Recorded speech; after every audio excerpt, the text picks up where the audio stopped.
So Giannis Antetokounmpo hasn't even officially asked for a trade, but we are getting news on who is ready to pounce the moment he does. Shams even canceled his summer plans, making a very bold statement. This offseason might be the most craziest ever. Most craziest ever. That's crazy.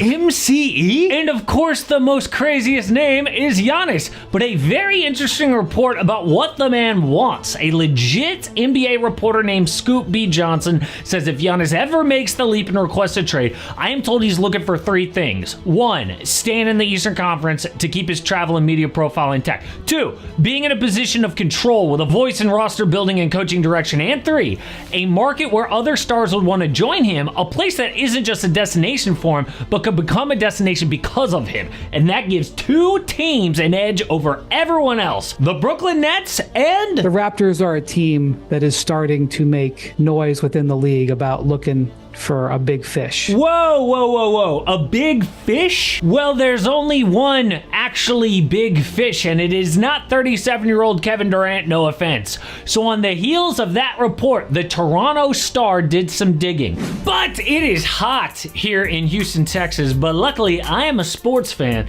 and we have an indoor baseball stadium here, so I get a handful of Astros games every single year. Just a fun time with family and friends in the summer. So the number 1 thing that I really need is air conditioning, but number 2, a close number 2, is a good deal on tickets, which is why I want to give the sponsor of today's video, SeatGeek, a huge shout out. With over 28 million downloads, SeatGeek is the number 1 rated ticketing app. There are more than 70,000 events listed on SeatGeek, including concerts, sports, festivals, and more.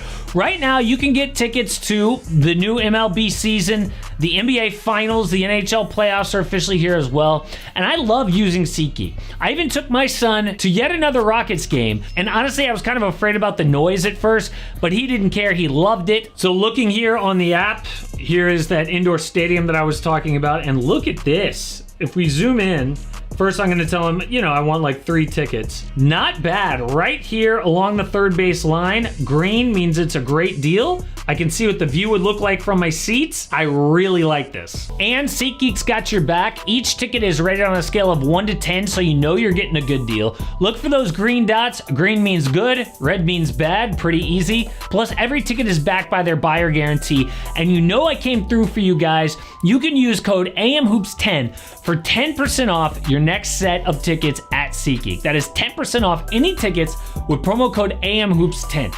Make sure you click the link in the description to download the app and have the code automatically added to your account so that you can use it later. Now, the Toronto Star is as reliable as it gets on news about the Raptors because you trust these local reporters above everyone else because they are on the ground with team sources in the city. And they say, I do know there is mutual interest between Antetokounmpo and the Raptors. The wild card is cost, but I also think that the Raptors are uniquely placed to make an attractive offer that won't ruin their franchise or roster, which is key to all of this because Giannis doesn't want to go to some gutted team. This is all about championships. So what do the Raptors have to give up and how real is this?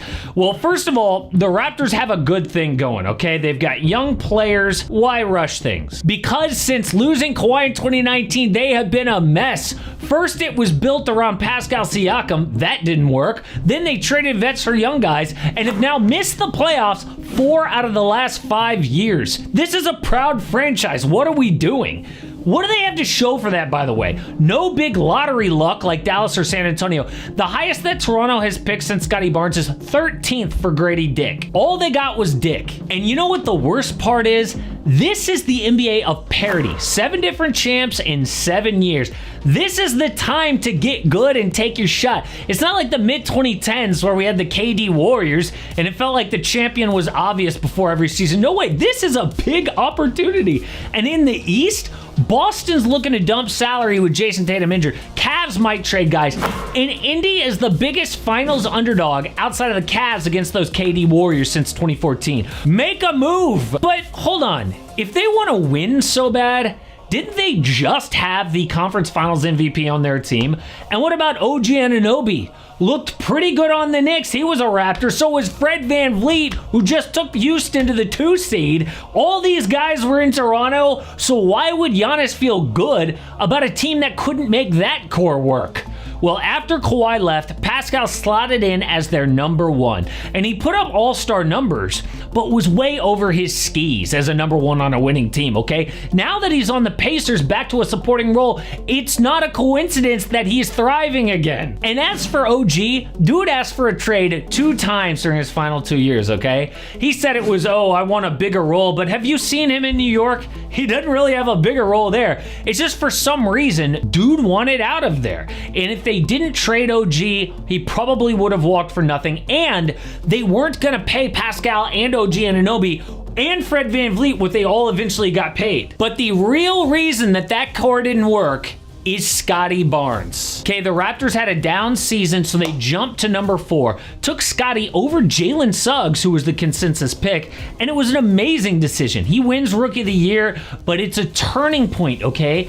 Do we maximize OG and Pascal or prioritize Scotty Barnes? Like, were they willing to trade Scotty to give that Pascal OG team a real chance to win? No, they weren't willing to trade him, and why would they? A 6'7" badass rookie. But because they did nothing, that whole group never had a chance. So they traded their vets and eventually got back RJ Barrett, Emmanuel Quickley, Brandon Ingram, and Jacoby Walter, who are now the foundation of a Giannis trade package.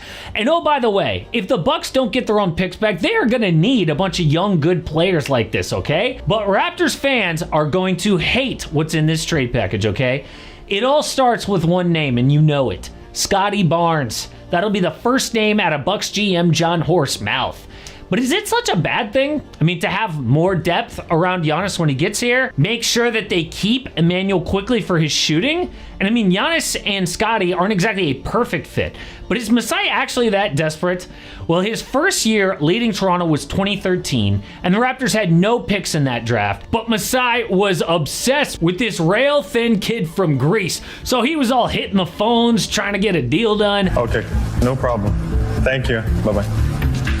No deal. Several teams said no, and the look on their faces hanging up the phone for the last time before Giannis went to Milwaukee says it all. They were devastated. And you know that has stuck with Masai all these years. He definitely has kicked himself a million times for not offering more on draft night. I mean, OKC was there for number 12 to get Giannis, and the package just wasn't good enough. So is he gonna lowball now? I mean, since that draft night, Giannis has done everything. MVPs, Finals MVP. In fact, he is so in his prime right now that he's been top 4 in MVP voting the last 7 years. All defense, defensive player of the years, whatever. So I know that fans love Scotty Barnes, but remember who you're trading him for, okay? So the deal is the Raptors get Giannis, the Bucks get Scotty, Jakob Poeltl, and control of 5 first-round picks, including number 9 this year. So that's control of 5 first and the best young player that Milwaukee's gonna get for Giannis. Now, the Bucks also would ask for RJ Barrett here. You know they would. They'd say, how about RJ and Scotty? But I think Masai would hold firm. Now, this team, the Raptors, are gonna need shooting. But the good news, they would still be $12.3 million below the first apron. So they've got a mid-level exception to use on a guy like, I don't know, Ty Jerome, who came close to a 50-40-90 season last year in Cleveland. Maybe a Keon Ellis, who shot 43% from deep on 6 attempts per 36. Either way, Masai does not want to let Giannis go for a second time by lowballing another offer. And report says they've got mutual interest. I mean, you know Giannis is not afraid to live in an international city, and if it's really between the Raptors and the Brooklyn Nets to stay in the East, Toronto, no doubt, has a way better roster for him to compete. We just now have to wait for Giannis to say the word, and the Raps will put their best trade package against everyone else. But Shubs did say the most craziest summer ever, so outside of Giannis, what else is happening? Well, the Timberwolves are not afraid of a big move. We know that. A few years ago, Rudy Gobert. Last year, Karl Anthony Towns. So what is the big shakeup they are planning now to help Anthony Edwards?